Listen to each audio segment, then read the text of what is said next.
தமிழகத்தில் இன்னும் 3.42 கோடி பேருக்கு பூஸ்டர் டோஸ் தடுப்பூசி செலுத்த வேண்டியுள்ளதாக தகவல் வெளியாகி இருக்கிறது. இதுவரைக்கும் 21.26% பேருக்கு பூஸ்டர் தடுப்பூசி செலுத்தப்பட்டிருக்கிறது. இது சார்ந்த கூடுதல் விவரங்களை அளிப்பதற்காக நமது செய்தியாளர் சாரதா இணைப்பில் இருக்கிறார். அவரோடு பேசலாம். சாரதா, தற்போது பூஸ்டர் தடுப்பூசியை இன்னும் கூடுதலாக மற்றவர்களுக்கும் செலுத்துவதற்கான நடவடிக்கைகளாக என்னென்ன முன்னெடுக்கப்படுவதற்கு வாய்ப்பு இருக்கிறது, என்னென்ன திட்டங்கள் வைத்திருக்கிறது சுகாதாரத்துறை?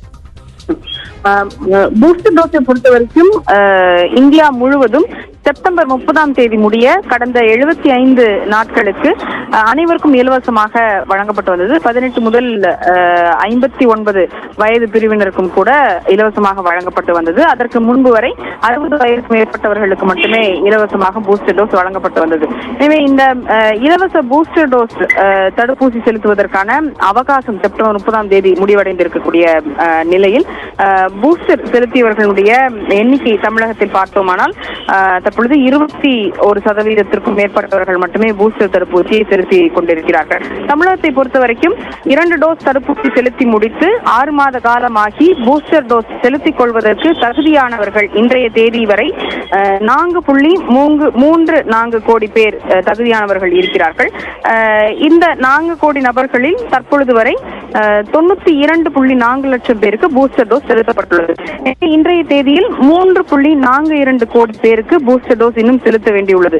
அதாவது இலவசமாக பூஸ்டர் வழங்கப்படும் என்று தெரிவிக்கப்பட்ட 75 நாட்களையும் தாண்டி தற்பொழுது 3.42 கோடி பேர் இன்னும் பூஸ்டர் டோஸ் செலுத்துவதற்கான தகுதியானவர்கள் இன்னும் செலுத்தாமல் தமிழ்நாட்டில் இருக்கிறார்கள்.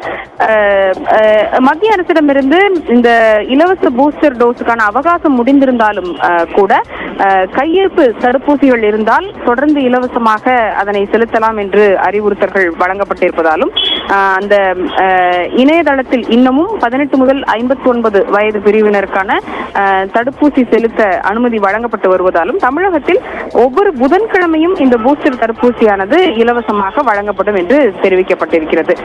இதற்கு முன்பு வரை நான் குறிப்பிட்டது போல அரசு மருத்துவமனைகளில் 60 வயதுக்கு மேற்பட்டவர்களுக்கு மட்டுமே பூஸ்டர் டோஸ் இலவசமாக செலுத்தப்பட்டுள்ளது. தற்பொழுது ஒவ்வொரு புதன்கிழமையும் இந்த பூஸ்டர் டோஸ் வழங்கப்படும். முதல் மற்றும் 2வது தவணை தடுப்பூசி என்பது அனைத்து இடங்களிலும் எப்பொழுதும் போல் இலவசமாக வழங்கப்பட்டு வந்தாலும் 18 முதல் 59 வயது பிரிவில் இருப்பவர்களுக்கு குறிப்பாக ஒவ்வொரு புதன்கிழமையும் இது வழங்கப்படும் என்று தெரிவிக்கப்பட்டிருக்கிறது. தமிழகத்தை பொறுத்தவரைக்கும் 9.82 லட்சம் டோஸ் தடுப்பூசி மொத்தமாக கையிருப்பில் இருக்கிறது. தடுப்பூசி கையிருப்பு போட வேண்டிய நபர்களை விட குறைவாக இருக்கிறது என்பதை சுகாதாரத்துறையும் உணர்ந்திருக்கிறது. தொடர்ந்து மத்திய அரசிடம் அதிக தடுப்பூசிகளை கேட்டுக்கொண்டு வருகிறார்கள். ஆனால் மத்திய அரசினுடைய தடுப்பூசி வழங்கக்கூடிய நிலைப்பாடு என்பது எத்தனை பேர் தடுப்பூசி செலுத்திக் கொண்டிருக்கிறார்கள் என்ற விகிதத்தை பார்த்துதான் தடுப்பூசிகள் ஒவ்வொரு மாநிலத்துக்கும் வழங்கப்பட்டு வருகிறது. அந்த வகையில் தற்பொழுது தமிழ்நாட்டினுடைய இருப்பு என்பது 9.82 லட்சமாக இருக்கிறது. பூஸ்டர் டோஸை அதிகமாக செலுத்துவதில் சுகாதாரத்துறை கவனம் செலுத்தி வருகிறது. பூஸ்டர் தடுப்பூசி செலுத்துவதற்குரிய அந்த நிலை என்னவாக இருக்கிறது என்பது குறித்த பல்வேறு விவரங்களை பதிவு செய்தமைக்கு நன்றி சாரதா.